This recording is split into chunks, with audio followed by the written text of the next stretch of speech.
Hello, and thank you for joining me. I'm Elizabeth Burden, your host for AZ Illustrated Arts. Tonight, view the work of photographer Danny Lyon and see reflections of the dreams and conflicts that define the civil rights movement of the early 1960s, and learn about a local production that dramatizes the events surrounding the tragic murder of teenager Emmett Till in 1955. I don't have a TV. Having a TV is everything.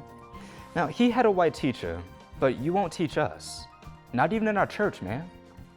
Why won't you teach us? Plus, I'll talk with the co-authors of a new biography about the legendary Southwestern painter, Ted DeGrazia. But first, today's top stories. Arizona Congressman Ed Pastor announced today he is not running for re-election.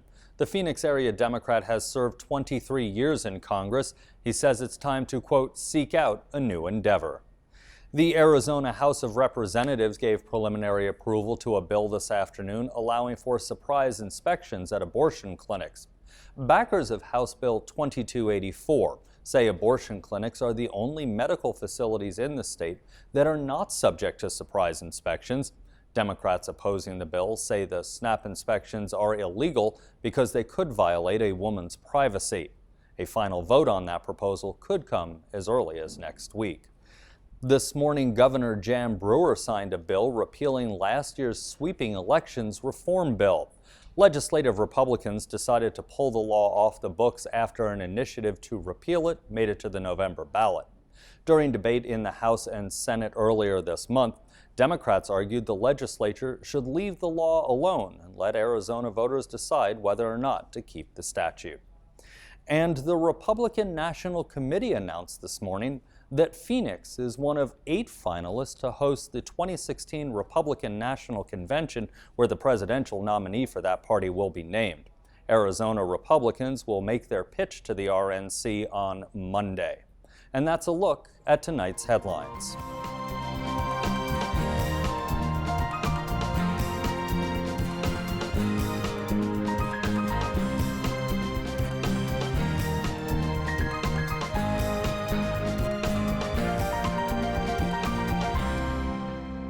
This year marks the 50th anniversary of the passage of the Civil Rights Act. A new photo exhibition in Tucson commemorates that history with images by Danny Lyon, a photographer who immersed himself in the turmoil of the civil rights movement. That experience defined Lyon's approach to documentary photography, and the events he captured depict a defining moment in American history. Here's Luis Carrion.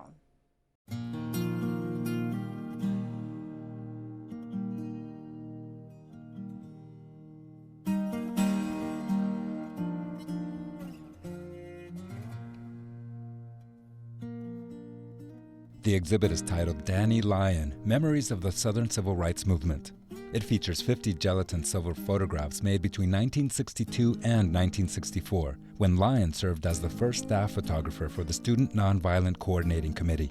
He was really the only person photographing what he was photographing. Oftentimes he was the only guy there, which was sort of amazing, you know. A lot of the situations he found himself in were dangerous.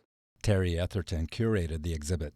He says Lyon's photographs document lunch counter sit-ins, student beatings, tear gassings, the jailing of Martin Luther King Jr., and the unscheduled visit of a young Bob Dylan to committee headquarters in Greenwood, Mississippi.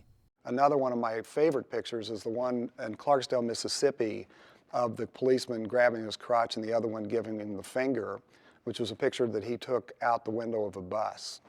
It's kind of an amazing picture. It sums up everything in that one picture, in my opinion. At the age of 20, Danny Lyon left the University of Chicago and, over the course of 2 years, plunged himself into the epicenter of the civil rights movement. A lot of the situations he found himself in were dangerous. You know, there were a lot of people that got hurt or killed. So, it was a bold thing for him to do. And he immediately befriended people like Julian Bond, who gave him access. He became very close friends with John L. Lewis, and he still is friends with these people. And I think meeting those people early on gave him access, where another person might not have access.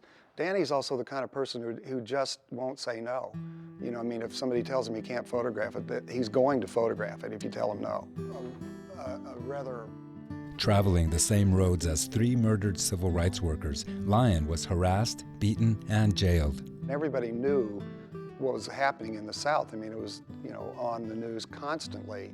And Danny tends to go where things important are happening, and he tends to immerse himself in it. And you know, the fact that he was that young to me is kind of remarkable. I don't know, when I was 20 and 21, I don't know if I would have understood necessarily what was going on around me and how important it was historically. I think he did a fantastic job in terms of just capturing the essence of the civil rights movement. Dr. Johnny Bowens is Associate Professor in the Africana Studies Department at the University of Arizona. He says Lyon's photographs provide a window into the significance of the civil rights movement.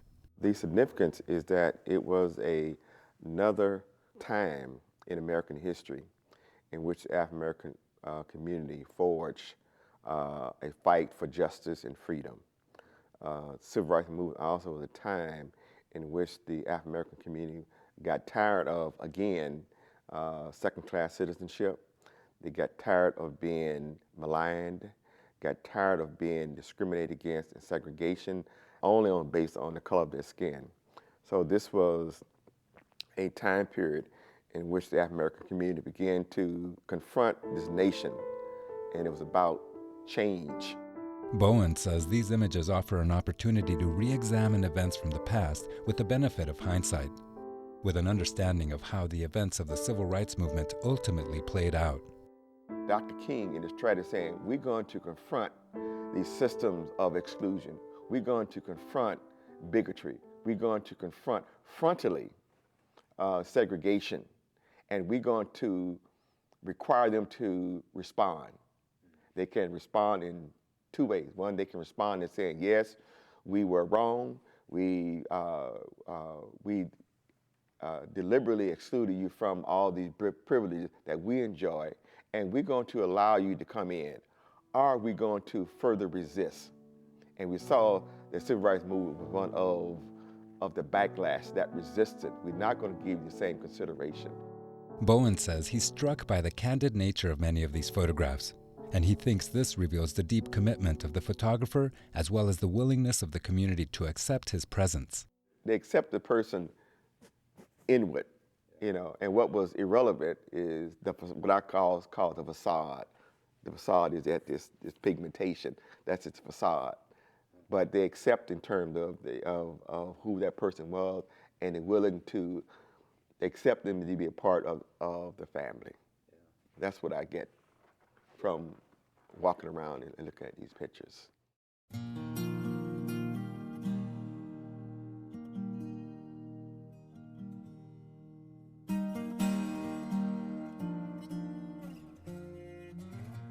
I was very involved in the civil rights movement. I went to school in Boston, at Boston University, and I graduated there in 1967. So I was right in the middle of a lot of stuff. And I remember all of this. So it speaks to me. Ruth Davis recently viewed the exhibit. She says the civil rights movement helped shape her as a young person and motivated her to go to law school and become a lawyer. If people want to know what our history is, this is a good place to come and bring your kids. Our country's history is all here. These are facts. At least these moments in each of these frames is a fact. What came before or after, well, that's what we can talk about. But this could start the conversation for sure. Danny Lyon, Memories of the Southern Civil Rights Movement, is on exhibit at Etherton Gallery through March 15th.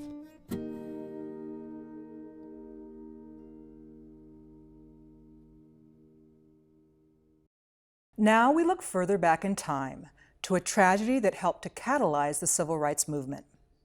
The murder of Emmett Till in 1955 is the subject of a one-act play currently on stage at the Tucson Symphony Center. Joining me are Director Sheldon Metz, who is also the founder of the Tucson Alliance of Dramatic Artists, and cast members Andre Johnson and Joan Dwyer. Thank you all for joining me. Thank you for having us. Sheldon, why stage this play almost 60 years after the murder of Emmett Till? Well, ironically, this came in way before the issue of Trayvon Martin started, but the murder of Emmett Till has been in the news on and off over many years. Whenever something has occurred, that would bring it to light. When Trayvon Martin was killed, everybody started comparing him to Emmett Till. Emmett Till was the catalyst for the civil rights movement. And I think that his name has been around with the recent shootings with the young Jordan Davis. Jordan Davis. It's, I think it's more than appropriate. He's never actually disappeared. He's just gone to different pockets of the country, as pulled up as needed. But he was an important player in the civil rights movement and didn't even know it, unfortunately. As I understand it, this play is sort of minimalist, a small cast, minimalist sets, and a few props. How do those aesthetics lend themselves to telling this story? Well, we wanted the words and the performances to come out. There's no real set. It is minimalistic so that the words stand out. We don't want distractions. I'm a set designer too, so I could have built an elaborate set, but it would have distracted. We want the simplicity of what happened to affect everybody. That this could happen anytime. It's simple. It doesn't have to happen in a rural building or anything. It's just that the words are so important. And when you hear the words, you understand that. Now, Joan, you play the character of Roanne, a school teacher, and she's the one fictional character, a representation of the white community in general. How did you approach this role? Well, I know that in that time, that white people, even though they may have wanted to do something about the problems that they saw all around them, could not do it because there was something called the Delta Code, especially in Mississippi, the Delta Code, where black people would do the things that they had to do in white people, and never the twain shall meet. One of the things in this story is the castes are actually separated. The white caste will never go past a certain point in the stage, and neither will the black cast, so they never really touch each other. Did you all, as a cast, as you were doing rehearsal and preparing, have a dialogue about race? Did you have to do that to prepare? I think we did that all the way through the rehearsal process. I don't think there was a moment. Even right now, the show is on, and there are moments when we discuss what happened, especially in the talkbacks. We have a talkback after each performance, and it allows us to express our views and hear views of other people. Surprisingly, we've had a lot of people who had a direct contact or a somewhat direct contact with the Emmett Till story. Well, Andre, I know that you're a young actor going to be studying acting up at ASU in the fall. What are your views on doing this kind of project? Why spend your time on such a difficult, challenging play? Well, personally, I just feel like it's such an important story that people need to learn, because I know that I actually never heard of the Emmett Till story growing up. This was the first exposure that I ever had to this. And I feel like this play is so important because it's still relevant to things that are happening today. So, like, I don't think I even know anybody that actually has learned about Emmett Till in school, because nobody ever talks about it. It's never brought up anywhere. So do you hope your friends will come to see this play? Definitely. I'm trying very hard to get my friends to come up. I'm always on Facebook telling my friends to come see this play because they'll learn something. What do you hope they'll take away from that? I'm hoping that it will cause them to really think about the social issues that are going on and what it means to really stand up and to try to help. Even if it's not something that directly affects you, it's very, very important that you need to do something to help another group of people, because we're all in this together. And if one group is prosecuted, we're all prosecuted. Right. Joan, Sheldon, same question. What do you hope the audience take away? Well, one of the things that I mentioned at the talkbacks, and I'll mention here, is that this play couldn't have come at a better time. This is happening today. We have voter repression in the South beginning. We have anti-Semitism on a rise over the last 3 years. We're going right back to the 50s. The thing is that we want people to be aware and recognize what the symptoms are, so they can affect the disease, so they can eliminate the disease before it gets as bad as it did in the 50s. It's amazing what Andre just said, that so many African Americans do not know of Emmett Till. I know more white people that know of Emmett Till, of course, in my age group, we learned about in school than African Americans. Well, and it is interesting to me as well, because my assumption was that audiences would come knowing something about the Emmett Till story, and that this play might change their views. So let me ask you, for those who may be older and familiar with the story, what do you want them to come away from this with? Well, I want them to be aware that this is happening again, that this can happen again. Also, that the price that somebody has to pay for freedom. We talk about war and we talk about the price you pay for freedom. Well, we're fighting this war in the United States all over again. We've got the anti-gay initiatives. We've got disguised or not as anti-gay initiatives. We have anti-Semitism, as I said, and racism starting again in various forms. And I think they have to be aware of the signs so that they can see these signs. Those who are blinded see nothing, and they have to be aware of it. How has the role that you've played affected you personally, do you think? Oh my goodness. She is a very complicated person. It's strange because she's completely made up. She's so complicated because she's tending to really not believe in God and really not like what God does to us on earth, and tending more to listen to her father. And her father tells her certain things, like he tells her that she has to speak up when things are wrong, and she never listens. I mean, she does listen, but she can't do it. She just can't. Sheldon, I understand that the Tucson Alliance of Dramatic Artists is a relatively new organization. Will all its productions be as challenging as this one?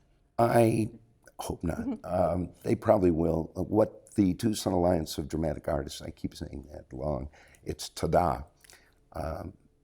What we want to do is produce new, never-before-produced shows that have never seen the light on a stage. And we have contests in 2012 and another one 2013. We'll have one this year too for new submissions. Thank you, Sheldon, and thank you to Andre and Joan, who will be performing a scene from the play later in our show. TADA presents Emmett, Down in My Heart at the Tucson Symphony Center through Sunday, March 9th.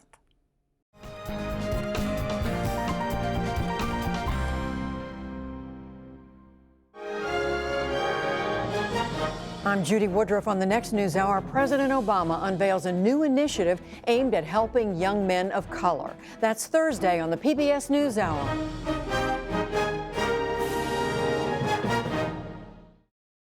Worried about government and corporate spying? Well, you're the target market for a black phone, which blocks data mining. Finding out where you've been, making offerings to you. What Black Phone does, it'll automatically stop that beacon to protect you from those type of stalking things. I'm David Green, a really private line on the next Morning Edition from NPR News.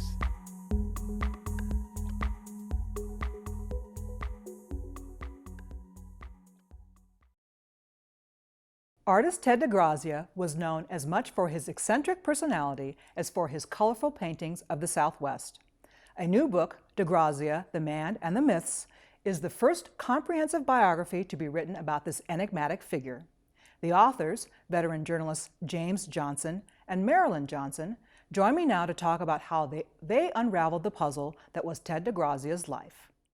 James, Marilyn, thank you so much for joining me. Thank you. At the beginning of your book, you write that coming up with the real Ted DeGrazia is a biographer's nightmare. Why write the book then? Well, that's because he was a very private person. Underneath this facade he had of being an eccentric artist, he believed that if you told people lies or myths, that they wouldn't find out who the real person was behind the artist.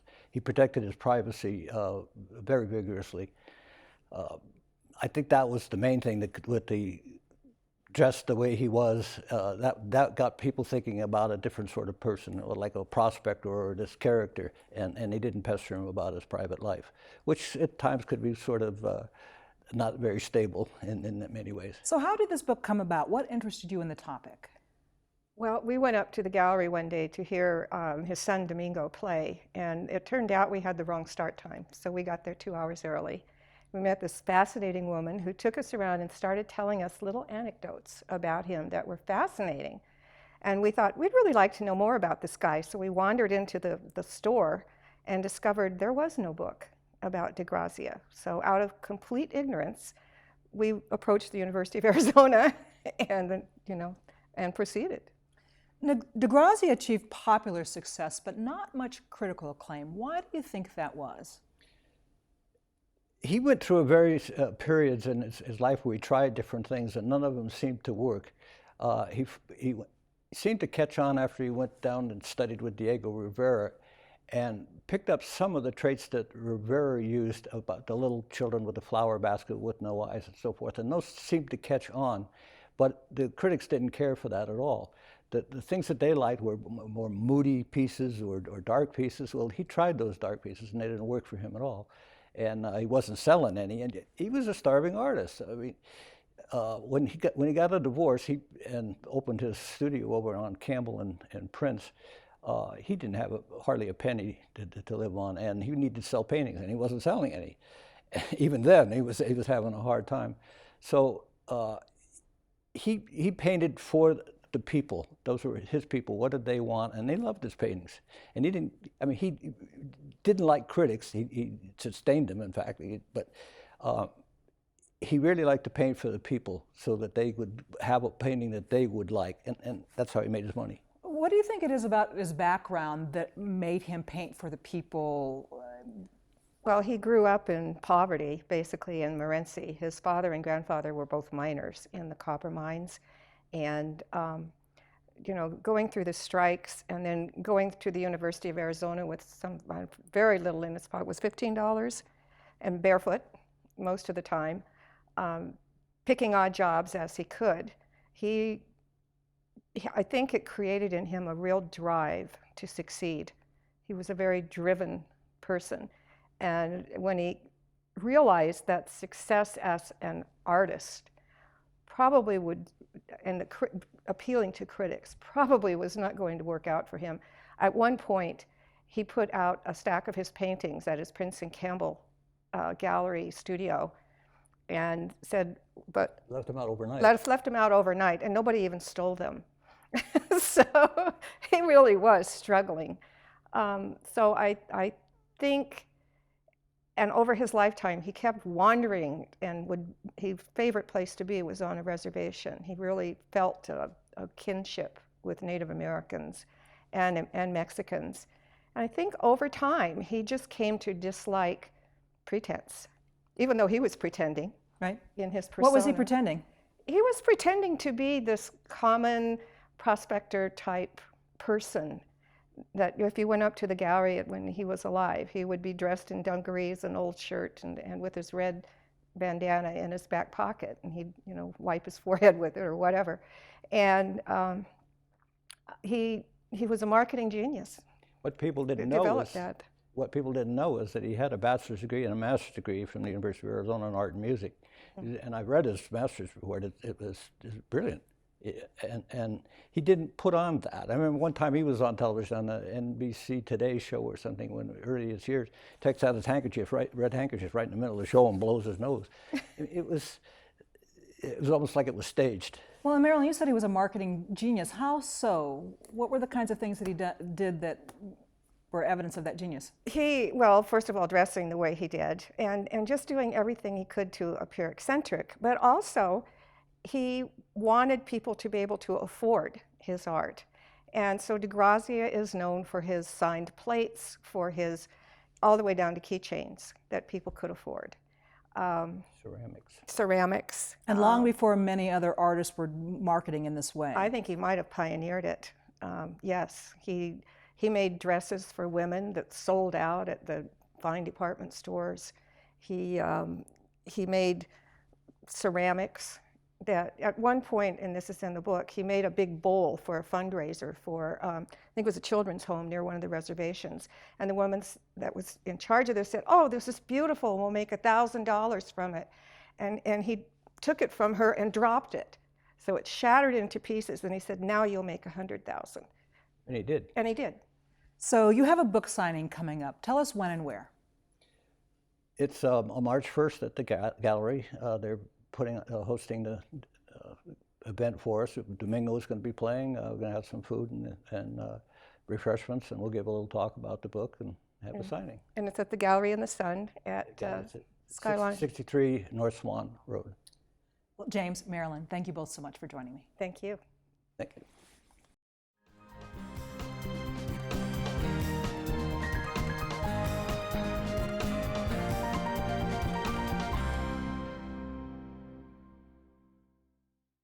Next, we have a scene from the play Emmett Down in My Heart, performed by cast members Andre Johnson, playing Emmett's cousin, and Joan O'Dwyer as schoolteacher Roanne. We join them as their characters examine their feelings in the aftermath of Emmett's murder. I can't find my way. Uncle Mose always say listen to Jesus and he will show you the way, but I can't find my way. I can't find my way. Bo said he had a white teacher. Ma'am. That is possible in Chicago. Well, you ever been up yonder?